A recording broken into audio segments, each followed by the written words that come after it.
नाजरीन, Coca Cola एक ऐसा नाम जो दुनिया के हर कोने में पहचाना जाता है। चाहे आप अमेरिका के किसी बड़े शहर में हो, पाकिस्तान के किसी छोटे कस्बे में या किसी अफ्रीकी देहात में, कोक की बोतल आपको कहीं ना कहीं जरूर मिल जाएगी।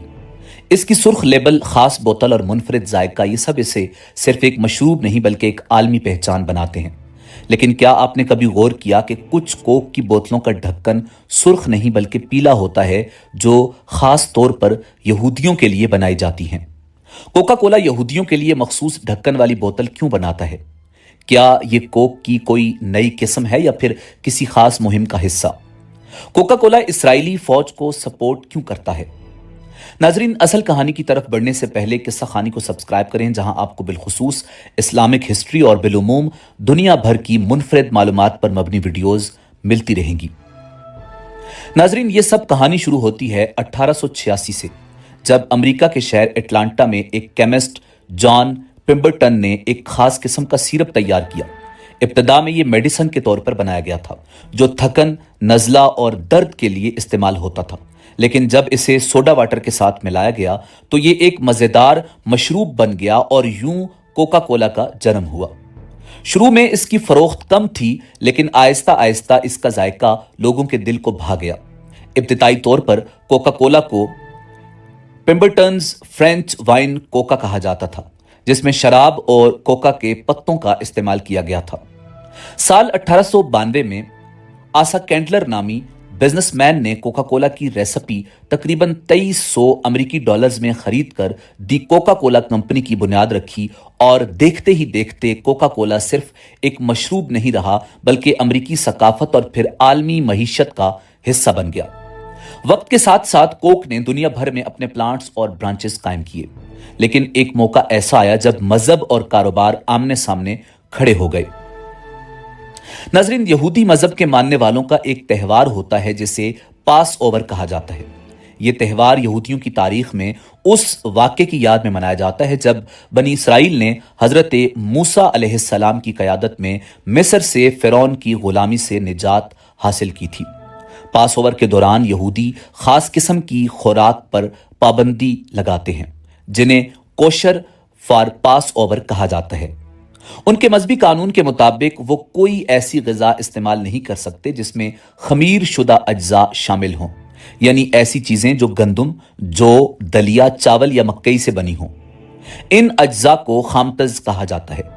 नाजरीन, अब मसला ये पैदा हुआ कि आम कोका कोला में कॉर्न सूप इस्तेमाल किया जाता है, यानी कॉर्न सिरप, जो मकई से तैयार किया जाता है। इसलिए यह मशरूब पास ओवर के दौरान यहूदियों के लिए ममनू हो गया। कोक के लिए यह एक बहुत बड़ी परेशानी थी, क्योंकि अमेरिका और यूरोप में यहूदी कम्युनिटी की एक बड़ी तादाद आबाद थी जो कोक इस्तेमाल करती थी। अगर वो उस दौरान कोक न पी सकें तो कंपनी को करोड़ों डॉलर्स का नुकसान हो सकता था। उस मसले को हल करने के लिए कोका कोला ने एक खास नुस्खा तैयार किया, जिसमें कॉर्न सिरप की जगह खालिस चीनी इस्तेमाल की गई। यह नुस्खा पास ओवर के मजहबी उसूलों के मुताबिक था और इसे कोशर फॉर पास ओवर यानी पास ओवर के लिए जायज करार दिया गया। लेकिन एक नया सवाल यह था कि यहूदी किस तरह पहचानेंगे कि कौन सी कोक उनके लिए मखसूस है। कंपनी ने उस वक्त उस मसले का हल भी निकाला और बोतल का ढक्कन बदल दिया। आमतौर पर कोक का ढक्कन सुर्ख होता है, लेकिन पास ओवर के लिए तैयार करदा कोक पर पीला ढक्कन लगाया गया ताकि सारिफ आसानी से पहचान सके कि यह मखसूस नुस्खा है। नाजरीन, ये पीले ढक्कन वाली बोतल सिर्फ पास ओवर के दिनों में मार्केट में आती है, और सिर्फ उन इलाकों में जहां यहूदियों की बड़ी तादाद मौजूद है, जैसे न्यूयॉर्क, लॉस एंजल्स, शिकागो और मियामी वगैरह। यह ढक्कन सिर्फ एक रंग नहीं बल्कि एक अलामत है कि इस बोतल के अंदर जो मशरूब है वो यहूदी मजहब के उसूलों के मुताबिक तैयार किया गया है। नाजरीन, कोका कोला का मजहब से ताल्लुक सिर्फ यहां खत्म नहीं होता। अगर हम तारीख में झांकें तो मालूम होता है कि दूसरी जंग अजीम के दौरान जब हिटलर जर्मनी में यहूदियों के खिलाफ इकदामात कर रहा था, तब भी कोक ने अपनी कारोबारी हिकमत अमली तब्दील की। जर्मनी में फेंटा के नाम से एक अलग मशरूब मुतारिफ करवाया गया ताकि नाजी हुकूमत के साथ ताल्लुकात बरकरार रखे जा सकें। दूसरी तरफ अमेरिका में कोक ने यहूदी कम्युनिटी को भी खुश रखा, क्योंकि वहां उनका एक बड़ा सारिफ यहूदी तबका था। नाजरीन, 1961 में कोका कोला ने इसराइल में भी अपना प्लांट कायम किया, जिस पर कई अरब और मुस्लिम ममालिक ने एतराज भी किया। बाज जगहों पर उसके बाइकाट की मुहिम भी चलाई गई। इस वक्त अरब दुनिया के बहुत से ममालिक ने इसराइल के साथ ताल्लुकात मुनक़ता किए हुए थे और उनका मौक़िफ़ यह था कि जो कंपनियां इसराइल के साथ कारोबार करती हैं उनकी मसनूआत का अरब ममालिक में बाइकाट किया जाएगा। नाजरीन, अरब लीग ने कोका कोला पर दबाव डाला और 1960 की दहाई में मुतअद्दिद अरब ममालिक ने कोका कोला पर पाबंदी आयद कर दी। उनमें मिस्र, सऊदी अरब, शाम, इराक और दीगर ममालिक शामिल थे। उस पाबंदी का बुनियादी मकसद उन कंपनीज को सजा देना था जो इसराइल को माशी तौर पर सपोर्ट कर रही थी। लेकिन दूसरी तरफ सऊदी अरब, पाकिस्तान, तुर्की, मिस्र और इंडोनेशिया जैसे मुस्लिम ममालिक में भी कोक का बिजनेस बगैर किसी रुकावट के जारी रहा। नाज़रीन, कोका कोला ने इसराइल में सिर्फ प्लांट ही नहीं लगाया बल्कि इसराइली माशी और समाजी निज़ाम में खुद को एक मजबूत ब्रांड के तौर पर शामिल किया।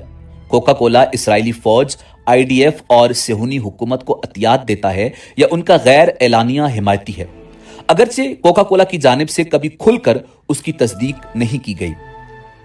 लेकिन मुख्तलिफ तंजीमें और इंसानी हुकूक के कारकुन कोका कोला को इसराइल की गैर अखलाकी पॉलिसियों का गैर रस्मी हामी करार देते हैं।